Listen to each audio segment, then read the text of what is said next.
Vamos a hablar con nuestros invitados de la actualidad política, económica y social que afecta a los españoles. Estamos en España, tiempos difíciles.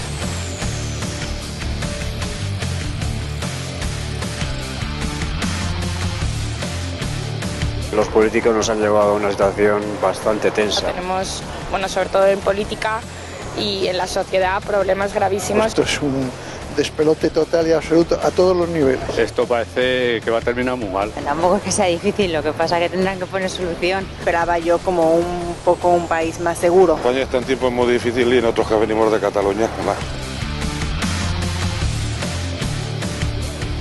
España, tiempos difíciles.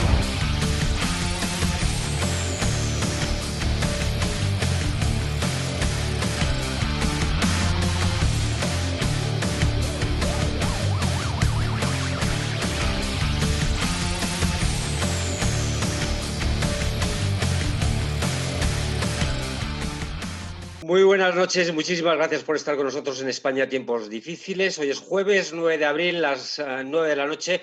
No sé si habrán tenido la oportunidad a lo largo del día, si han tenido el estómago de seguir la comparecencia de Pedro Sánchez, nuestro presidente del Gobierno, en el hemiciclo, pero yo se lo resumo rápidamente. Ha venido a pedir otra vez sacrificios a los españoles, ha vuelto a anunciar una tercera prórroga del estado de alarma cuando todavía no tiene aprobada la segunda, con lo cual nos podría dejar en nuestras casitas a muchos de los españoles, no, quizá no a todos, hasta mediados del mes de mayo. Bueno, pues en esta comparecencia no ha tenido ni una pizca de autocrítica, según el gobierno.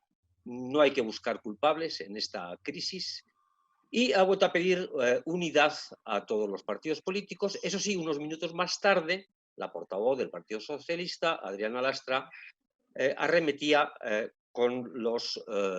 contra el Partido Popular, contra Pablo Casado y contra la presidenta de la Comunidad de Madrid, Isabel Ayuso. Bueno, pues esto es lo que tenemos.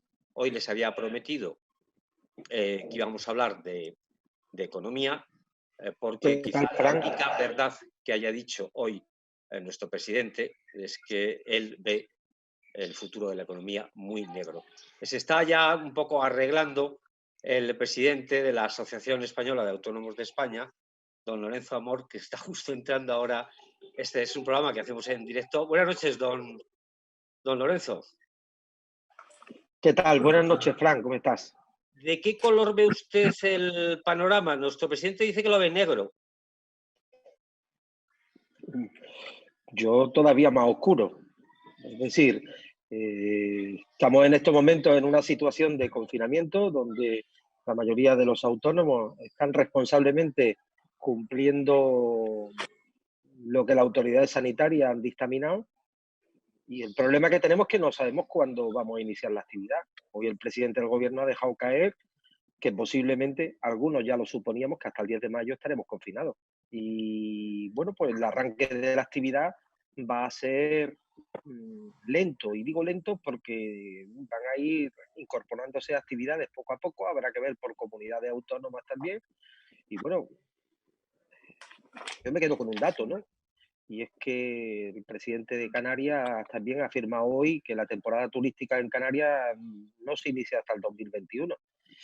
Como comprenderá, o el gobierno toma medidas, apoya a los autónomos, apoya a las empresas o la actividad económica, o difícilmente muchos van a poder superar esta situación. Por tanto, bueno, con esperanza de que se tomen medidas, con esperanza de que podamos ganar la batalla al virus, pero también con la incertidumbre del día después cuando tengamos que arrancar. Hemos estado escuchando estos días a la ministra de Trabajo, Yolanda Díaz, que le caracteriza una facilidad de palabra y de gestos también. Yo no sé si también ha hecho una serie de anuncios sobre los autónomos, sobre las pymes. Yo no sé, ¿han sacado ustedes en claro algo? A ver, yo le voy a contar lo que hay ahora mismo para los autónomos. En estos momentos, para los autónomos, lo único que el gobierno ha puesto en marcha es un derecho que teníamos los autónomos, como tienen los trabajadores, que es el desempleo. En el caso de los autónomos, una prestación por cese de actividad. Se ha flexibilizado, porque va a llegar, no va a hacer falta darse de baja y pueden acceder todos aquellos que no tengan un mínimo de cotización, pero al final esto es un derecho como el que tienen los trabajadores, que es el desempleo. En nuestro caso es el cese de actividad, por la que cotizamos todos los autónomos y que cubre en caso de cierre temporal de la actividad por causa de fuerza mayor, como puede ser esto que tenemos. ¿Cuántos autónomos se van a acoger a esta prestación por cese de actividad? En torno a un 30% de autónomos, es decir, unos 900.000 autónomos. ¿Qué va a pasar con prácticamente los otros 2.200.000 autónomos? Bueno, pues es verdad que hay un núcleo importante que están en actividades esenciales, farmacia, bancos, tiendas de alimentación, transporte, profesionales, pero luego es que tenemos prácticamente 1.500.000 autónomos que no han perdido un 75% de su actividad. Y estos se van a quedar con una mano adelante y otra detrás. Y mientras tanto pagar las cotizaciones. Y le adelanto una cosa. El gobierno está planteando una renta mínima de 500 euros para la economía sumergida, para los trabajadores que están en la economía sumergida. Bueno, esto sería un escándalo. Es decir, que el gobierno se niegue en estos momentos a suspender, a condonar las cuotas de autónomos y que ponga en marcha de autónomos que pagan sus cotizaciones, que pagan sus impuestos y que ponga en marcha una renta mínima de 500 euros para trabajadores de la economía sumergida, esto sería un escandalazo. ¿Qué más ha puesto en marcha? Bueno, pues mire, yo como positivo, la línea ICO, que con sus más y sus menos se están acogiendo muchos autónomos. Es verdad que algunos están teniendo dificultades, pero yo tengo que decir que la inmensa mayoría están accediendo sin ningún tipo de problema. La inmensa mayoría de los que están solicitándolo. Y luego unos aplazamientos o moratorias de seguridad social que las cobra. Mañana, previsiblemente, el gobierno nos ha hecho caso por fin y va a evitar que los autónomos tengamos que peregrinar durante estos días a la asesoría y consultoría y va a suspender, como han hecho 22 países de la Unión Europea, los trámites tributarios, es decir, la presentación de las obligaciones fiscales del primer trimestre. Pero fíjese, lo va a hacer mañana, que es día 10, a 5 días de que termine el plazo para las presentaciones telemáticas y domiciliadas. Quiere decir que ya hay algunos autónomos que se les va a quedar cara de tonto, y gestores y asesores también, porque ya la han presentado. Bueno, yo digo que es que vamos tarde, vamos mal. La COE acabamos de emitir un comunicado en el cual desmentimos bueno, pues la falacia que ha dicho el señor Iglesias de que nosotros estamos de acuerdo en la renta mínima, y mañana había una reunión con el Ministerio de Trabajo, reunión que nosotros en estas condiciones desde lealtad no puede haber diálogo social. Sí, precisamente le iba a preguntar por eso, porque es que el vicepresidente del gobierno, el señor Iglesias, estaba anunciando que había hablado con todos los agentes sociales, pero es que mienten descaradamente. Cada vez que hablan, mienten. Bueno, pues como te acabo de comentar, Fran, ¿no? O sea, la COE hace una hora y media hemos lanzado un comunicado donde ponemos negro sobre blanco lo que estaba afirmando el señor Iglesias, es decir, una absoluta manipulación, y no es cierto, es incierto absolutamente que la COE ni se ha planteado, ni se ha dialogado, ni nosotros hemos respaldado absolutamente nada. Es más, lo que venimos a decir en ese comunicado, que el Ministerio de Trabajo y el Gobierno lo que tiene que hacer es pagar cuanto antes a los trabajadores que se les debe todavía el dinero, y a los autónomos que se les debe la prestación por cese de actividad desde el día 14 de marzo, y que se le ha cobrado la cuota. Eso es lo que tienen que hacer, ser ágiles.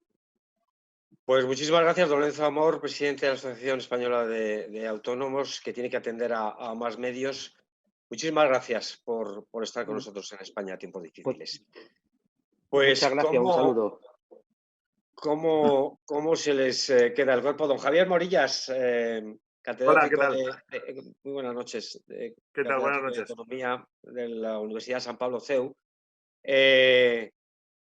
Ya lo hemos escuchado, una renta mínima para la economía sumergida que, bueno, pues ahora va a emerger pues todo el mundo, ¿no?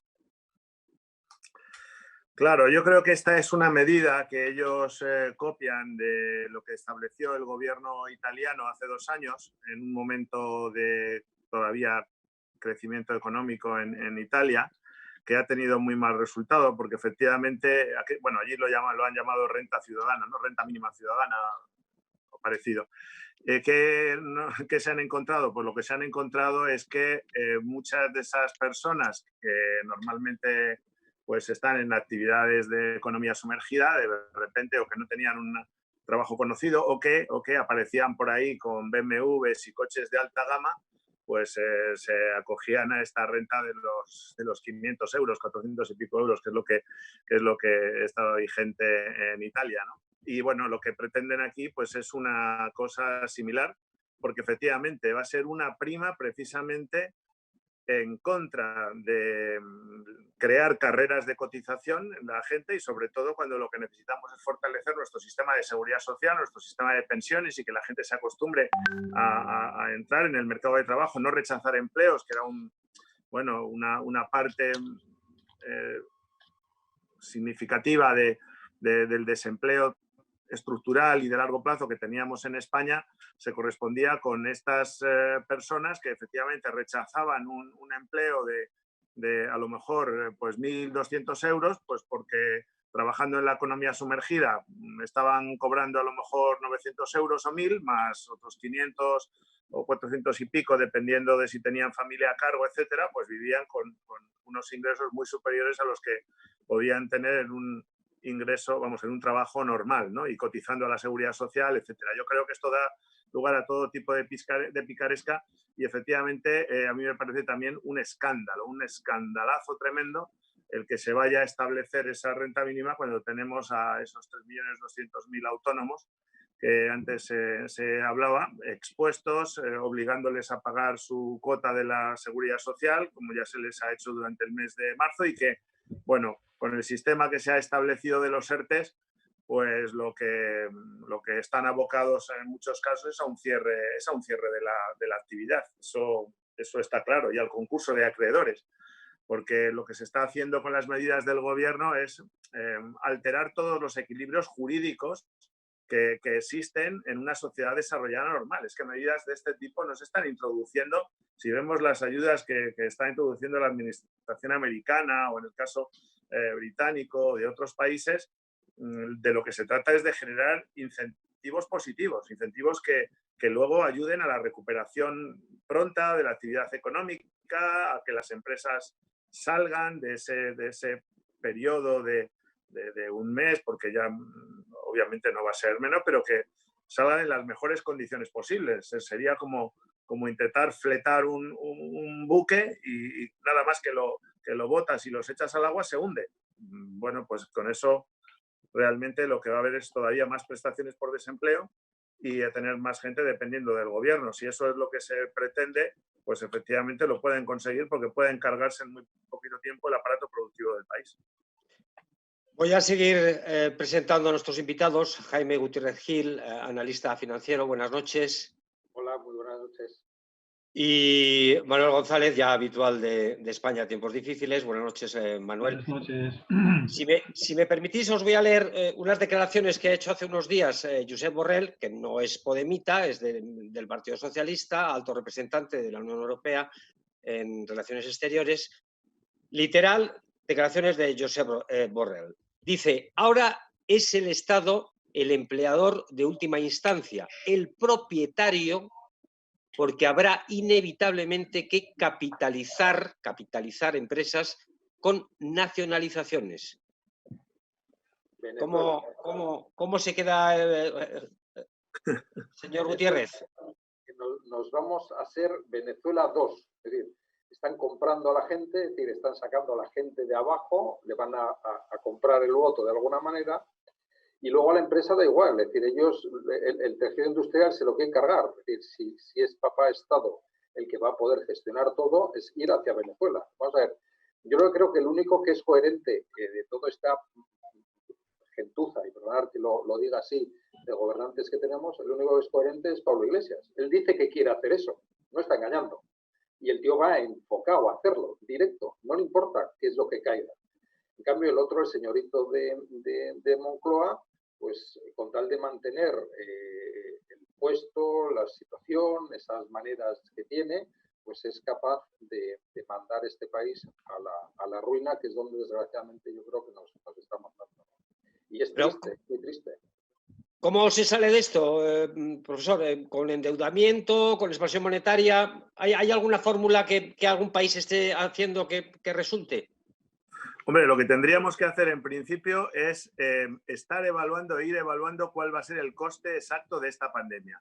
Y lo que está ocurriendo con esta maraña de decretos ley que se están votando, pues es efectivamente generar una confusión y sobre todo pues un entramado burocrático y unos cuellos de botella, tanto para los avales, es que ahora mismo ni siquiera nuestras entidades financieras tienen capacidad para seleccionar cuáles son las empresas que están en mejor disposición de enfrentarse a la crisis, y si la banca privada no lo puede hacer, obviamente la banca pública, que es el ICO, pues tampoco lo puede hacer. Es decir, no tienen capacidad. Lo que nos encontramos ahí es un estrangulamiento claro. Por más que se incremente las líneas de crédito, con esa segunda línea de crédito que se va a adoptar, la concentración de riesgo sobre los créditos que se concedan va a ser muy alto, porque efectivamente la capacidad para seleccionar pues es muy reducida. Entonces, ¿cómo se sale? Bueno, ya lo estamos viendo. El gobierno lo que intenta es echar la culpa a Bruselas, es decir, que toda su confianza está puesta en lo que haga el Banco Central Europeo y en los famosos eurobonos o coronabonos, lo cual es una estrategia, a mi modo de ver, totalmente negativa. Es decir, ahora, precisamente para el domingo que viene, tenía una columna en La Razón sobre este tema, porque me parece que es una causa perdida la de los eurobonos, sobre todo cuando lo hace un país como España o cuando lo hace un país como Italia. La mutualización de la deuda la podría plantear Alemania, porque efectivamente tiene superávit por cuenta corriente, tiene un superávit fiscal en sus cuentas públicas, se ha reforzado, estaba bajando su deuda pública, bueno, lo puede hacer. Y efectivamente sería una muestra de generosidad. Todos firmamos la cuestión de los eurobonos. Y parece que la estrategia del gobierno es pues que se desvíe la ira de la gente hacia Bruselas y con ese europeísmo un poco de pandereta, pues ir llorando a Bruselas es la peor estrategia, porque efectivamente te ven pues como partes de una posición muy débil en la negociación, y además que tú mismo estás mostrando fragilidad ante los mercados internacionales, con lo cual tu prima de riesgo por ahí también sube. De modo que es como un náufrago que pide a gritos que le echen un salvavidas. Pues desde esa posición de inferioridad no se negocia. Más bien lo que se hace es un poco el ridículo, ¿no? Por tanto, yo creo que lo que está esperando es efectivamente esa emisión que no se va a producir, de eurobonos y subidas de impuestos porque no van a cejar en plantear pues todos los impuestos que sabemos que tenían una capacidad recaudatoria muy pequeña, esa tasa Google, esa tasa sobre grandes fortunas, lo de los ricos, etcétera, toda esta serie de mantras que tienen, que además de que generan muy poca capacidad de recaudación, tienen poca capacidad recaudatoria, pues lo que hacen es expulsar a parte de nuestros emprendedores a domiciliarse fuera del país. Y ya sabemos que Portugal está muy cerca y que lo ha aprovechado muy bien, porque en ese sentido el gobierno portugués pues la legislación que ha cometido y todo el revival que se estaba produciendo en Portugal venía de la entrada de capital extranjero, mucho procedente precisamente de España, ¿no? Yo, si me permite, la única ley que veo positiva de lo que ha señalado el gobierno es lo de la protección contra la ludopatía.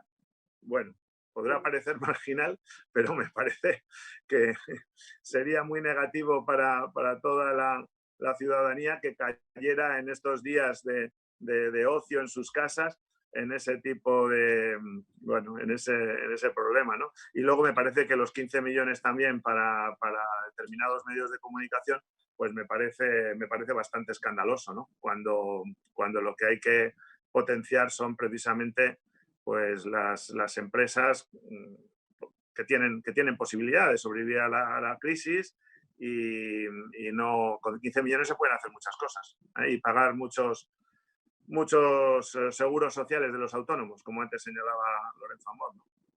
Sí, el lunes, mañana no hay programa, Viernes Santo. El lunes vamos a hablar del escandalazo del papel de algunos medios de comunicación en toda esta crisis.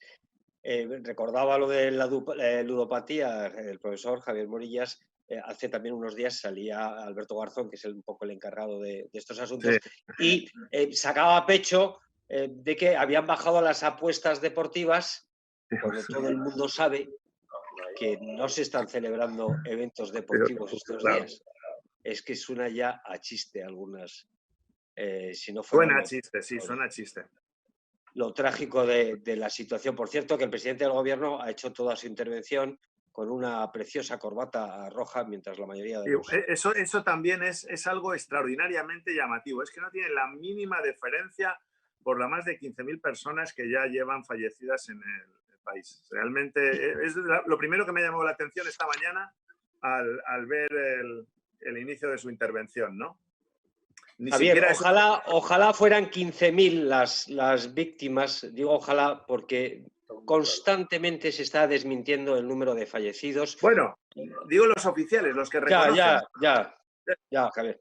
Hoy, bueno, han estado durante todos los días desmintiendo los alcaldes, los presidentes de las comunidades autónomas, los funerarios, hasta los párrocos. Hoy era el Centro Nacional de Epidemiología, en fin, que digo yo que algo sabrá de esto, y cifraba en más de 3.000, a añadir a las cifras que da el gobierno. Manuel, esto ha llegado también, creo que el New York Times entrevistaba al presidente de las funerarias, que entrevistamos nosotros los primeros aquí hace unos días, y bueno, esto ya lo sabe todo el mundo, ¿no, Manuel? Eso es.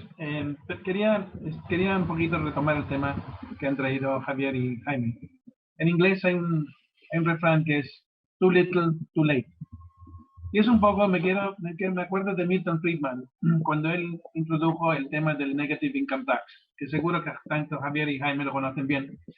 Y esto era un sistema donde lo que querían hacer era buscar una forma para que la economía sumergida se hiciera oficial. Pero en este caso lo que están haciendo es quieren premiar, precisamente como ha explicado tanto Jaime como Javier, quieren premiar al votante para que sea fiel. Realmente lo que están haciendo es están comprando votos, nada más. O sea, es lo único que están haciendo, porque en ningún momento quieren que estos señores que hoy se están buscando la vida sin pagar ni un solo impuesto, que pertenezcan. Entonces, esa es su forma de garantizarse, porque el problema de este gobierno es que no tiene realmente el respaldo mayoritario del pueblo. El pueblo español no está con ellos. Entonces, ¿qué tienen que hacer? Pues tapar las bocas de todo el mundo.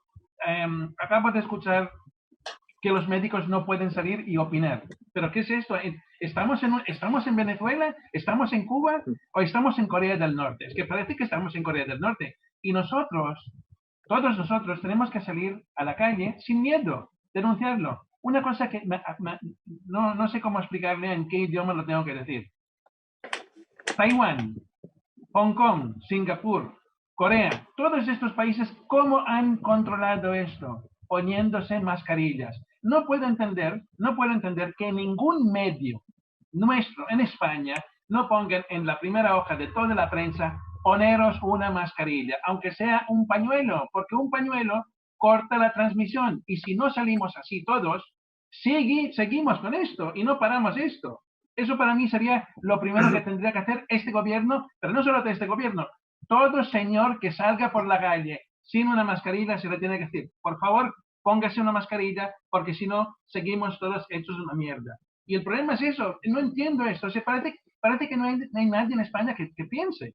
Eso para empezar. Ahora, hablamos ahora del tema económico. ¿Realmente sabemos qué efecto va a tener esto? Si no sabemos ni cuánta gente hay infectada, como acabamos de explicar. O sea, y este problema, mira, curiosamente pasa en los otros países también. Nadie realmente sabe cuántos muertos hay por el COVID. Pueden hacer cálculos, pueden estimar, pero tampoco se sabe cuánta gente infectada. Entonces, si vamos con eso, si vamos con esas premisas, y decimos, pues mira, en España tenemos una tasa de mortalidad altísima. Vamos a decir que es un 5%. Entonces, si vamos con un 5%, según los muertos que se calculan que hay, estamos hablando de por lo menos tener unos 650.000 personas infectadas, que es mucho menos que lo que dicen las cifras oficiales. Pero vamos a ver ahora a otros países donde su tasa de mortalidad es mucho más baja. Por ejemplo, vamos a suponer que la mortalidad real es un 1%. Entonces, si duplicamos el número de muertos que tenemos por las denuncias que han hecho todos los demás, y decimos, en vez de tener 15.000 muertos, tenemos en torno a los 30.000, ¿cuántos realmente están infectados? Pues posiblemente tengamos 3,5 millones de personas con el virus. Entonces, cuando el gobierno dice, estamos en el pico y todo eso, ¿qué están haciendo? Continuamente mintiéndonos. No nos dicen la verdad. ¿Pero por qué no nos dicen la verdad? Porque no tienen ni idea de lo que está pasando. Fijaos, señores, lo que acabo de decir. En estos momentos, ahora mismo, nadie realmente tiene ni idea de lo que puede pasar. ¿Qué va a pasar Por volver, de aquí a un mes? Sí, perdona, Manuel, por volver al tema de economía y por intentar orientar un poco a la gente, a los pequeños ahorradores, a la gente que tiene a lo mejor unas acciones bueno, como un método de ahorro, ¿qué consejos les podríamos dar a estos pequeños ahorradores? ¿Está seguro el dinero en el banco? Bueno, depende de Iglesias. Depende de Iglesias y de Iván Redondo, que depende de la serie que vea política, pues que tome una decisión u otra. En cualquier caso, desde el punto de vista de los mercados, y entrando un poco al grano, ¿no?, de acciones, fondos, etcétera, bueno, esto es una crisis más. Ha sido tremenda, ha sido violentísima, ha sido muy, muy rápida. No sabemos si hemos visto los mínimos en los mercados. Ha sido curioso porque en otras crisis la renta fija no ha sufrido lo que ha sufrido en esta y a la velocidad que lo ha hecho. El mercado se secó, no había transacciones de bonos, era difícil operar en mercados de renta fija y gracias a los bancos centrales y sobre todo a la FED, a la Reserva Federal Americana, se volvió a dar liquidez al mercado de renta fija, ¿no? Yo lo que creo es que aquí, como antes se comentaba, hay que valorar el daño que supone toda esta pandemia a nivel global. Directa o indirectamente, vía fiscal o vía monetaria, se van a poner encima de la mesa cerca de 5 billones de dólares a funcionar para reactivar toda la economía. El problema es saber cómo y cuándo y si es fácil. Se comentaba aquí que si se está dando líneas ICO, si es fácil cogerlas, pero el tema de los avales no, porque no es fácil ordenar todo esto. Y por lo tanto, desde el punto de vista, y un segundo, del ahorrador, en principio yo creo que no debe tener más miedo al que lo que tenía hace un mes vale un 30% menos, ¿no? Que ya está bien. El Fondo Monetario Internacional está evaluando que vamos camino de igualar a la Gran Depresión del año 29. ¿Realmente, profesor, va a arrear tan duro? Yo no creo que vaya a... No sé si se ha ido el sonido, Fran. No, se escucha. Es que están en realización moviendo un poco las pantallas. Se te escucha perfectamente. Sí, no, yo no creo sinceramente que vayamos a llegar a tanto porque todavía hay masa crítica. El gobierno depende además de los votos del PNV. El PNV es un partido que conoce la actividad productiva porque en el País Vasco pues, hay una sensibilidad con respecto a eso quizá muy superior a lo que puede haber en otras regiones de España. Y es que va a depender efectivamente de cómo se vaya retomando la actividad. Yo creo que la incorporación el lunes próximo, después del domingo de resurrección, va a marcar un primer estadio, es decir, volver a esas actividades en principio que se consideraban como bueno, que se habían prohibido en la práctica, con la construcción y otras.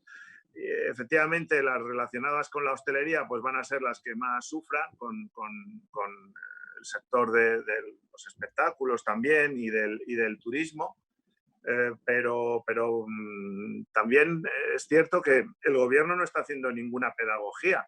Las mascarillas, cuando se habla de este tema, sabemos que hay, bueno, las mascarillas especiales, las de poliuretano, esas de tejido no tejido, pero también la forma de protegerse no tiene que ser con estas mascarillas especiales que ahora mismo el gobierno norteamericano había encargado, no sé si llegamos a comentar, que había amenazado con militarizar a 3M y se ha puesto a sacar 35 millones de mascarillas de las buenas, de las potentes, al mes. Ahora lo ha subido a 200 millones porque ha puesto también a sus plantas en Inglaterra a trabajar y en China a trabajar también. Lo que pasa es que las plantas en China las tiene bloqueadas el gobierno chino, con lo cual, pero bueno, no tiene por qué ser efectivamente una mascarilla premium, ni FP3, ni FP1, ni FP2. Simplemente cubrirse en principio al salir ya es algo. El no entrar a casa, por ejemplo, con los zapatos, descalzarse en la puerta, pues es algo, ya es más potente que lo de lavarse las manos, que es que llevamos 2 meses con que los niños se tienen que lavar las manos y con que hemos aprendido que hay que lavarse mucho las manos. Es que solo con ese paso no basta. Le pasa lo que a la Organización Mundial de la Salud. ¿Qué ocurre? Que saben que no hay mascarillas para todos, pero bueno, una cosa es que no haya mascarillas de las buenas, de las que tienen una filtración menor, que te libran y tal, y otra cosa es que efectivamente los efectos, pues a lo mejor más rudimentarios de una tos o esas gotitas que se puedan salir de agua con los estornudos, etcétera, pues se generalicen y veamos lo que normalmente ocurre en Taiwán y lo que ocurre en Singapur y lo que ocurre en Corea del Sur, que la gente sale más cubierta. Y es que eso sí o sí se va a hacer, vamos a tener que hacerlo. Tengamos mascarillas de un tipo o de otro. Sabemos que de las mejores, pues como se ha desmantelado nuestro sector industrial, pues no vamos a tener. Va a pasar lo mismo que con los test, ¿no? Resulta que estábamos exportando test hasta hace un año, pero resulta que ahora no tenemos ni para nosotros. Bueno, yo creo que hay un aprendizaje también muy fuerte que hay que llevar, pero esta situación puede también tener esos efectos, ese efecto positivo, siempre que el gobierno pues vaya dictando medidas en el buen sentido. Lo de las mascarillas me parece elemental, que lo podía haber hecho desde el principio. Era como el no darse la mano o el saludarse a distancia, porque lo hizo la Iglesia antes que el propio gobierno, cuando recomendó ya a los fieles en la Iglesia no darse la mano, el no tomar la comunión tal, y el gobierno, sin embargo, no ha dicho nada de esto, ¿no? Entonces, es lo mismo que el detalle de la corbata, ¿no? Son cosas que no sirven de nada. Ahora, por cierto, podría también aprovechar para hacer una campaña antitabaco. Vemos que el virus ataca a los pulmones y que disminuye la capacidad pulmonar. ¿Cuántos cientos de millones de euros se va a gastar en la próxima campaña antitabaco el gobierno? Si ahora lo tiene también muy fácil, ¿no? Decir, oye, pues es un buen momento para la gente que aproveche para dejar hábitos negativos, que además desde el punto de vista de la propia economía nacional no nos aportan nada positivo, nada más que gasto improductivo, importaciones de tabaco que no tenemos, etcétera, ¿no? Con lo cual, yo creo que hay que movilizarse mucho más frente a un gobierno que es que tampoco acepta ideas, es que todo es un trágala, ¿no? La opinión sobre los decretos de hoy, como hemos comentado, es que como son decretos ómnibus donde va un paquete de medidas que unas pueden estar bien, otras pueden estar medio bien, unas tienen sentido, otras no tienen ninguno, pues todo se convierte en algo, en principio, divisivo, porque eso sí que el gobierno vemos que es un gobierno siempre que intenta enfrentar lo público a lo privado, a los empresarios con los asalariados, a los europeístas con los no europeístas, a los países del norte de Europa con los países del sur, pero bueno, la división es entre los países que gestionan bien y los que gestionan mal. Esta es la cuestión. Como él viene de gestionar muy mal, sabe que tampoco se puede presentar en Europa con ningún aval, porque en Europa, ¿qué va a decir de lo que él ha hecho en los últimos 2 años, en el último casi 2 años? Convocar elecciones consecutivas que ha ido menguando, con un resultado menguante, y por otro lado, que campañas de marketing político personal permanente. Es que es el único balance que puede presentar en Bruselas. Claro, así tiene que ir de pedigüeño, lógicamente, y entonces se le ve el plumero. Con lo cual, pues la posibilidad de que sea oído en el Eurogrupo, pues son más bien posibilidades próximas a cero, ¿no? Pues y vamos a terminar hoy un poquito antes el programa, pero sí me gustaría antes hacer una ronda con todos los invitados. Manuel. Pues nada, lo que estaban diciendo los señores. El tema es no tiene gestión. No tiene gestión el gobierno porque no tienen experiencia. Todos los que tenemos en estos puestos de importancia carecen de cualquier tipo de experiencia. Y lo vemos. Tenemos un gobierno donde el vicepresidente es pareja de uno de los ministros. O sea, solo eso te explica el problema que tenemos. Y esos son los señores que tienen que decidir lo que tenemos que hacer los demás. Sí, es demencial. Tenemos realmente una situación demencial. ¿Y el coste? ¿Quién sabe? Jaime Gutiérrez, un último consejo, si hay. Sí, simplemente yo creo que como consejo es hacer lo que estamos haciendo, quedarnos en casa, ser pacientes, verdaderamente de todas y de probablemente peores de estas se ha salido, si es peor que esta se puede salir. El gobierno durará lo que dure, pero no va a durar toda la vida. Y respecto a la gente que esté preocupada por sus inversiones, ahorros, es cuestión de tiempo que vuelvan las cosas a tranquilizarse y que podamos volver a la tranquilidad que teníamos hace 6 meses, por no decir 1. Profesor, cierre usted.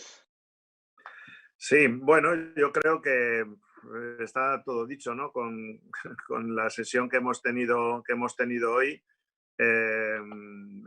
Todo va a consistir en el tipo de incentivos que se generen. Si son incentivos para hacer una recuperación lo más rápida posible, partiendo de esas actividades esenciales, yendo luego poco a poco hacia las no esenciales, que no se siga quebrando los equilibrios jurídicos que hay en la sociedad, porque vemos que se está quebrando en el terreno de la empresa, en el terreno de las libertades personales, en muchos ámbitos. Y estar atentos también a los próximos decretos leyes que vaya a intentar promulgar el gobierno, porque ya no va a ser un camino de rosas. Yo creo que hoy con las votaciones ha podido ver cuáles pueden ser sus apoyos a medio plazo y cuáles pueden no ser. Y por tanto tendrá que ajustarse a no adoptar medidas extravagantes, y ese equilibrio que durante los últimos días se ha volcado sobre la parte más extremista del gobierno, sobre su socio de Iglesias, pues esperemos que vaya perdiendo terreno con respecto a lo que podemos considerar como la rama más sensata, ¿no? Porque es lo que nos queda de esperanza. Ahí en ese gobierno, salvo Nadia Calviño, los 2 jueces que hay, Margarita Robles, Marlaska y quizá la ministra de Exteriores, pues son los únicos 4 que se pueden salvar, que pueden conocer algo de lo que es la actividad administrativa y económica del país y que más juicio tengan, ¿no? Muy generoso creo que ha sido, profesor. Sí. Muchísimas gracias por estar con nosotros, Jaime Gutiérrez.